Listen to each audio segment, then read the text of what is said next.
Good morning, everybody. Welcome. It's nice to see you on this misty morning. At least it's not as cold yet as what they forecasted for us. Just a few announcements before we carry on with the service. This week's Bible studies will be on Tuesday evening, 7 o'clock at Margie and Verity's house, and then 10 o'clock Wednesday morning at Amatola Haven. Then we still ask you to pray for Henny Oosthuizen and his wife Muriel. Henny is very seriously ill with cancer.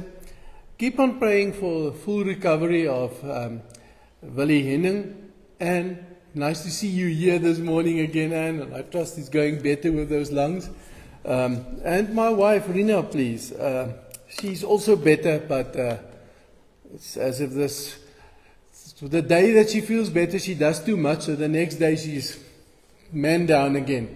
And guess when she felt better? Yesterday. So this morning she just picked at me from under the blankets. Said, I can't get breath today. So anyway, but it's keep on praying for them. We're just happy that all of them are showing steady improvement.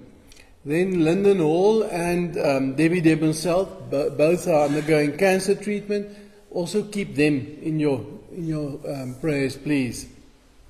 I've just got a few birthdays this week. On the 11th was Liz Hall.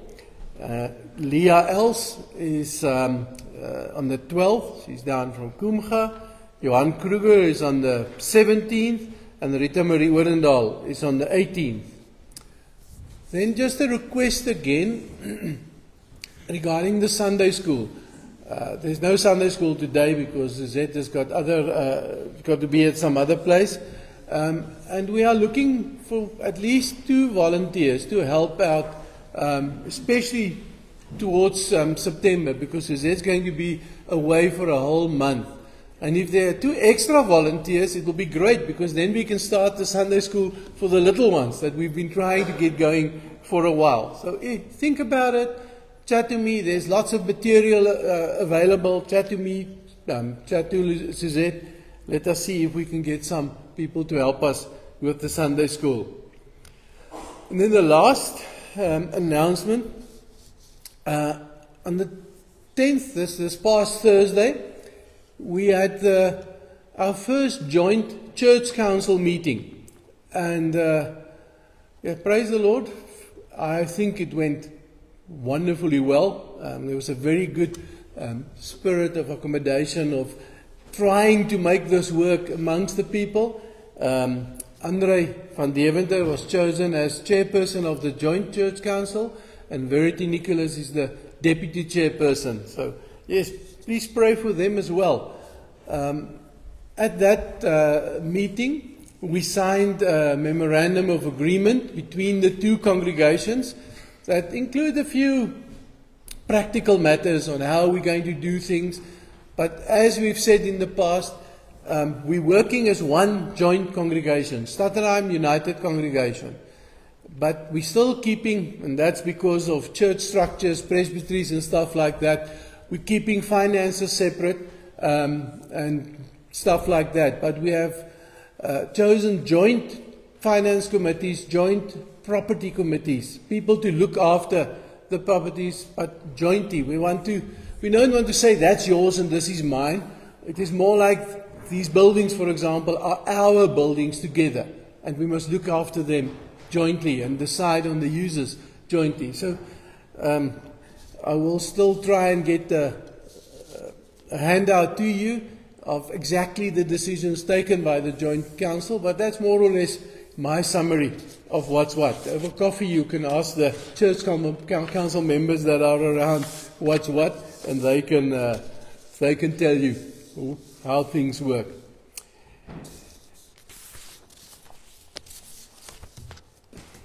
That's it for that long epistle. So let us become quiet and let us go into the service itself. Now, our call to worship this morning is from Psalm 105, just verse 1 to 3. Give praise to the Lord, proclaim His name, make known among the nations what He has done. Sing to Him, sing praise to Him, tell of all His wonderful acts. Glory in His holy name. Let the hearts of those who seek the Lord rejoice. Prys die Here, roep sy naam uit, maak onder die volke sy dade bekend. Sing vir hom, besing hom, praat met oorgawe oor al sy wonderwerke. Beroem julle in sy heilige naam. Laat die harte van hulle wat die Here opsoek, bly wees. It's just in typical poetic language that it's a joyful moment when believers gather together. It's a joyful moment when we get together to worship God, to praise God, to pray, to listen to His word. And may we all find joy in this service this morning. So to all of those in Stutterheim, almal hier in Stutterheim, al die geliefdes van God, grace and peace to you from God our Father and from the Lord Jesus Christ. Genade vir julle en vrede van God ons Vader en die Here Jesus Christus. Amen. We're now going to sing 3 songs, and songs that we really try and worship God. But before we sing, just a reminder, it is communion today. If you missed it, at the door is the glasses and the bread. Under the singing, go and grab some for you, that you've got it with you when we get to communion. But let us stand up and sing joyfully to the Lord.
We're now going into a period where we reflect on ourselves. But today, right through this country in the Dutch Reformed Church, is also a day of praying for our country, praying for our children, praying for the government, praying for the elections of next year, praying for those that suffer under violence, crime, and natural disasters. So when we read, and we're going to read from Romans 10:9-11, think not only how it affects you as a person, but think of what these words say to you, for us, as people of this country. Let us listen to it, and I'm going to read it first in Afrikaans and then in English. We get time to reflect on these words. Want, as jy met jou mond bely dat Jesus die Here is, en jy glo met jou hart dat God hom uit die dood opgewek het, sal jy verlos word. Want met die hart glo ons, en word so regverdig verklaar, en met die mond bely ons, en word so verlos. Die skrif sê tog, elke een wat in hom glo, sal nie beskaamd staan nie. If you declare with your mouth, Jesus is Lord, and believe in your heart that God raised him from the dead, you will be saved. For it is with your heart that you believe, and are justified, and it is with your mouth that you profess your faith, and are saved. As Scripture says, anyone who believes in him will never be put to shame. Give a moment for quiet prayer. Reflect on what this says to you. Reflect on what this says for us as a country where, if I can believe the last census this morning, about 40 million people will gather together in churches. Because that's how many people said at the last census that they are believers in Jesus Christ. So let us reflect on ourselves and for our country what this means. Give a moment of silence.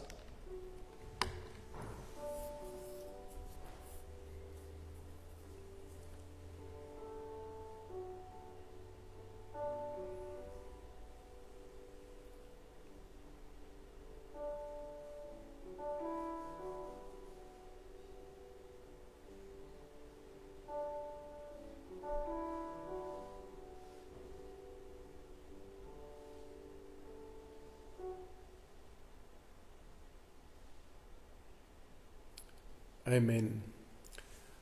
We're going to sing two songs again. First one, Afrikaans and English, as the deer. And then we're going to also sing, I Love You, Lord. Let us raise and sing these two songs. You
Dankie Ronel. Let us bow our heads in prayer. Yes, Lord, we love you. We lift our voices to worship you. We rejoice that we can be here together. We rejoice that we can now listen to your word. We can now become silent and allow you to speak to us. Yes, Lord. Take away the rush in our minds. Take away the human standing here in front. Speak to us through your Spirit, that we can hear your voice clearly through your word. We ask this morning, Lord, only because we are ever dependent on you, our Lord, Jesus Christ, our Savior. Amen.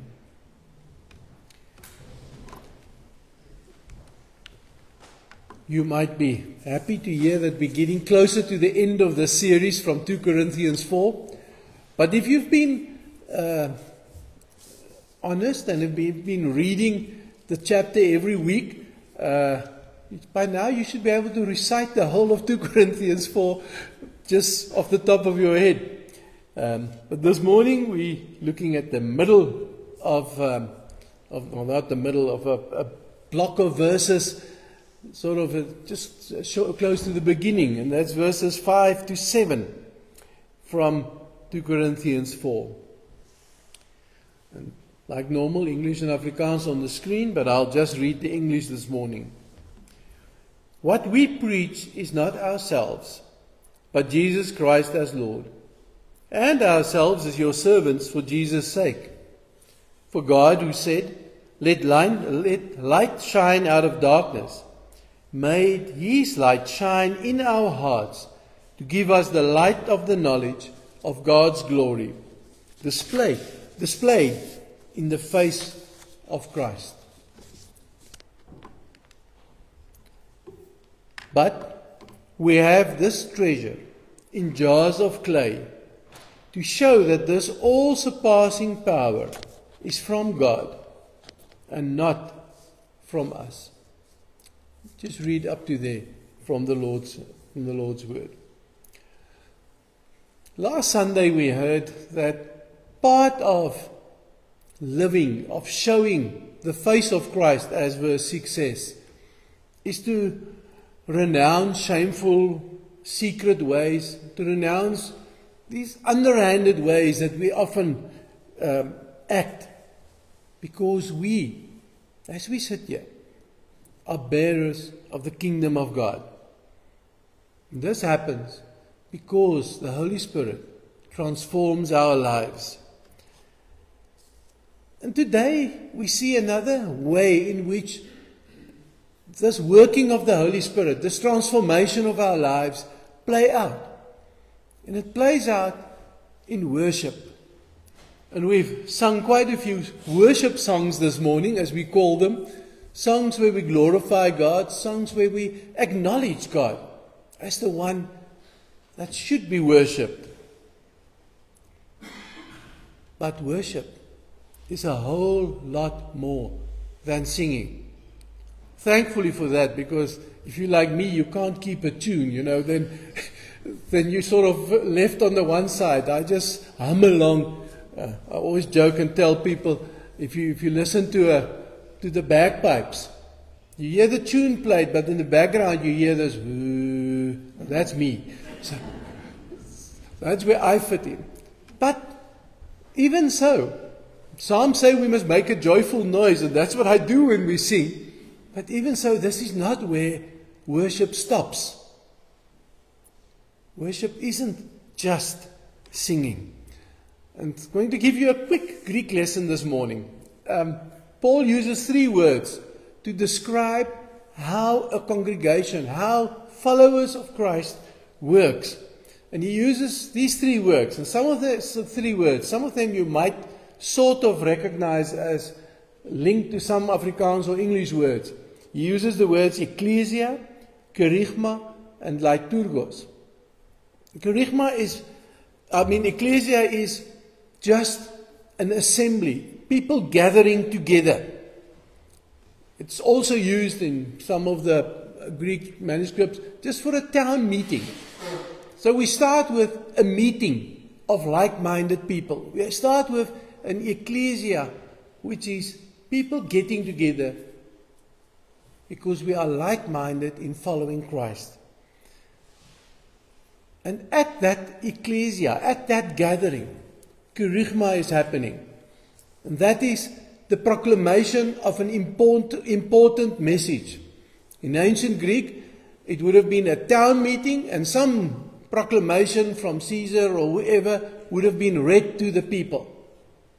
And Paul says, when we gather together as like-minded followers of Christ, as an ecclesia, the kerygma, the message that's proclaimed, is even more important because it's a proclamation from God Himself. And that leads to the third one, liturgia. And you might recognize liturgy or liturgy in that Greek word. And literally it just means it is the work of the people. It is the work we do as like-minded followers of Christ, having heard the proclamation of God's important message, that leads us into doing work for the public good. And if you unpack those words and the way that Paul uses them, he says that we are together to show that what the proper worship of God is. So when followers of Christ gather together, we proclaim the kingship of God. Not the kingship in Paul's time of Caesar, or the kingship of a president of some country or whatever of today. We are saying, God is king. We are saying we acknowledge, worship, listen to God's proclamations because He is the real king. And that is the public work, the liturgos, the work of the people, is that we go out here, not just sitting here and singing nice songs and warming each other up on a chilly morning, but we go out here showing how to properly worship God every day by acknowledging His kingship. And if you listen carefully, there's a wonderful paradox in all of this.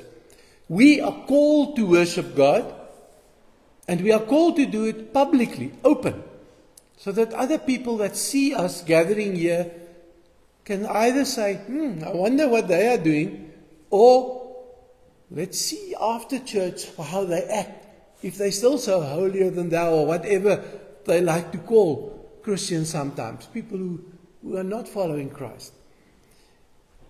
But while we approach God, while we come to God to worship Him, to acknowledge Him, it never ends at those church doors. This work of the people, this liturgy that we are having inside here, carries on outside in the way that we still acknowledge God as King in our jobs, when we go around, in the things that we do, in the way that we interact with each other. All along, we are being formed, changed, transformed to be more and more like Christ. When Paul says in verse 5, what we preach is not ourselves, but Jesus Christ as Lord. It is this, precisely this. This ecclesia, this church, this whatever you want to use, translate that word as, gathering together around the kerygma, the proclamation of the kingship of Jesus Christ. And hearing that, it changes us into people that can go out, live lives as people honoring God and witnessing to the world. We don't come to a church service to sing nice songs. It's part of it. And the words of the songs help us to focus on the message and on God's word. But that's not the total reason for it. Otherwise, we would have put that thing here that keyboard here in front and have a music group here and we would listen to a concert. The same way, we don't come here only to listen to a sermon or even to listen to the reading of the Bible. Yes, it's extremely important. But you will notice, what I really like about the way this church is set out, this lectern is slightly to the one side. The cross is in the center. Christ is in the center. It's also a way of saying in our symbols, this is not about the person standing here, but it's about Christ. It's about what He does. We come together to be formed, to be transformed, to be encouraged to hear the important kerygma, the important message, the important proclamation that Jesus Christ loves us, that Jesus Christ died for us, that He rose from the dead, that the Holy Spirit lives in us. In our society, especially in the Western world, we see, as we call it, religion as a private affair. They also tell you, if you want to fight at the braai, talk about politics or religion. So, keep that private. Don't go out. Paul says the opposite. He says, you don't have to preach all the time, as we say, but our bodies, our ways of doing things, our ways of choosing certain things to do or not to do, is a sermon in itself of saying Jesus Christ is Lord. He is the one that leads us every day. Remind you again of the words in which the old reformer John Calvin ended apparently every service, where he told the people at the end of the service, now you are leaving the service of the Word, you're going into the service of the world. Meaning that what is happening here, listening, hearing, praying, singing, worshipping God, doesn't stop when we go out here. Our lives in service of God, our lives worshipping God, carries on outside. And sometimes in very, very difficult circumstances. Sometimes where we are challenged in our works or at our work, or challenged in interpersonal relationships. But God is present everywhere. God wants to lead us everywhere. He wants His proclamation, His important proclamation, His kerygma, to be important enough for us at every place where we are, that we can and must live according to that, according to the way that He calls us. For God, who said, "Let light shine out of darkness," made His light shine in our hearts to give us the light of the knowledge of God's glory displayed in the face of Christ. He gives us this gift to be like Christ. And then He helps us. He leads us in doing that. May He really help you this week, today, to live a life that shows worship to God. Amen. Now going immediately into our communion. And again, everyone that acknowledges Jesus Christ as Lord is welcome to share with us in this communion. Everyone that is here, young and old, can come together and in taking these symbols, this cup, this bread, acknowledge that Jesus is Lord, but also proclaim. It's like a sermon if you take that bread and that glass. Proclaim that Jesus Christ is Lord. And even though the symbols speak of his death, it would have meant nothing if there was no resurrection. It would have meant nothing if he didn't rise and lives now in and through us as well, strengthening us every day. And that's one of the purposes of the communion. One of the purposes is to strengthen our faith. That as sure as we taste and smell and feel this cup, this bread, so sure is his love for each one of us. But before we go to the table, we're going to first say the Apostles' Creed, and it's just an acknowledgement of what we believe. And I'll read it and we can say it together. You're welcome to follow me. And afterwards, as you remain sitting down, all of us are going to pray the Our Father. And again, because there are so many translations and each one have learned his own version, I'm going to put it on the screen that we at least can pray the same words together.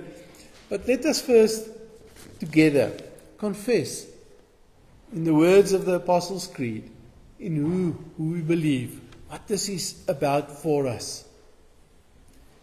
I believe in God the Father, Almighty, Creator of heaven and earth. I believe in Jesus Christ, God's only Son, our Lord, who was conceived by the Holy Spirit, born of the Virgin Mary, suffered under Pontius Pilate, was crucified, died, and was buried. He descended to the dead. On the third day he rose again. He ascended into heaven. He is seated at the right hand of the Father, and he will come to judge the living and the dead.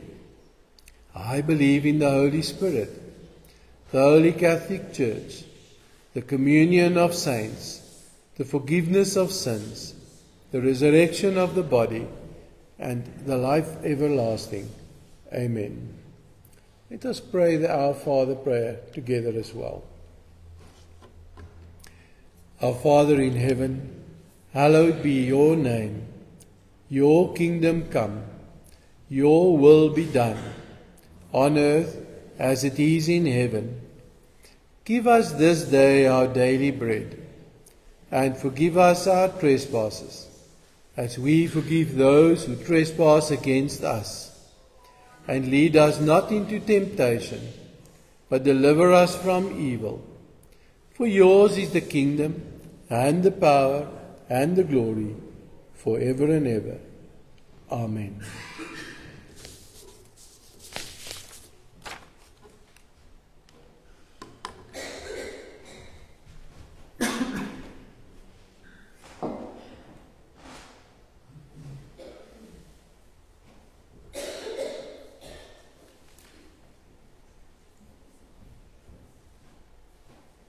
The mystery of this is that ordinary bread, ordinary juice is made extraordinary by Jesus Christ our Lord.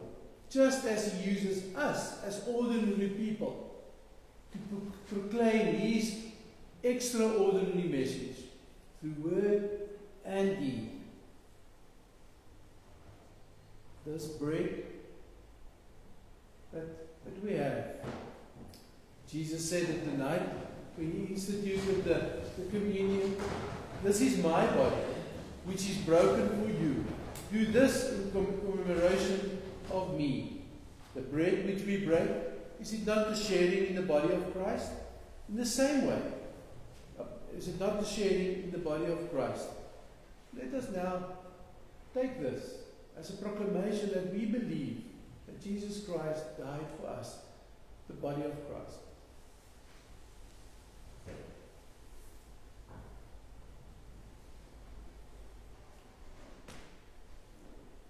In the same way, after supper, he took the cup, saying, "This is my blood of the covenant, which is poured out for many for the forgiveness of sins." So when we take this cup, we proclaim that Jesus died and rose for us. The blood of Christ.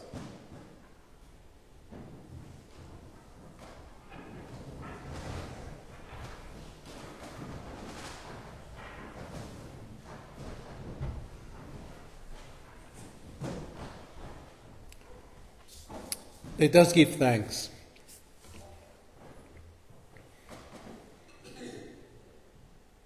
Thank you, Lord, that you reached out to us. That as the word says, you loved us first. And we can only respond to your love. Lord, this morning, where Christians all over this country are thinking and praying for our country, for the proclamation of your good news, for the institution of justice, for people acting justly towards each other. Yes, Lord, help us to also live this proclamation of this important message of your kingship in every way in which we act. That the work that we do as people, the liturgy that we do here in church, spill out into the world, into our country, as a liturgy that shows we follow you. We look at each other with your eyes. We care for each other the way you care for us. We reach out, as the Bible says, to the widow, to the orphan, to the stranger in the land, to show that you care and you accept all. Thank you, Lord, that we can come together this morning as this ecclesia, this gathering of like-minded people, people that are like-minded in our following of you. Yes, Lord, even the people watching, listening, praying with us remotely is part of this liturgy, part of this work of the people, part of proclaiming through what we do your kingship. Strengthen us, Lord, as you strengthened us now in our faith through this communion. Strengthen us when you go out here to show every day you are Lord. You care. And therefore we are able to care as well. We thank you while we pray this in Jesus' name alone. Amen. Like normal, the collection plate is at the door. So we're going to sing now in response to what we have heard. Come bless the Lord.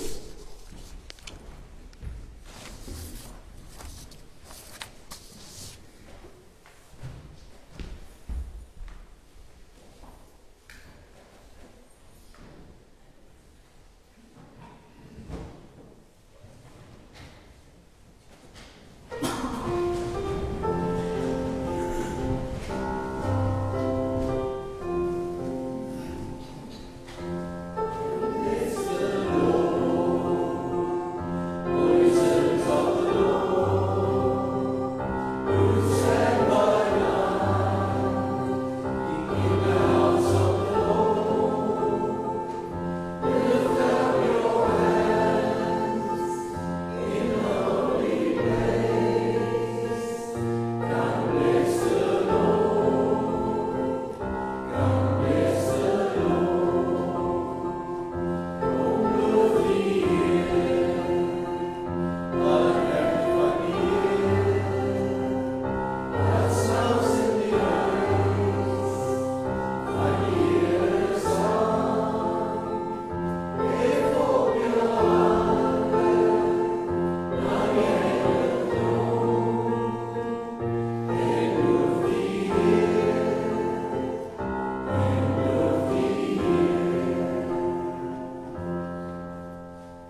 Mag die genade van die Here Jesus Christus, die liefde van God en die gemeenskap van die Heilige Gees met ons almal wees.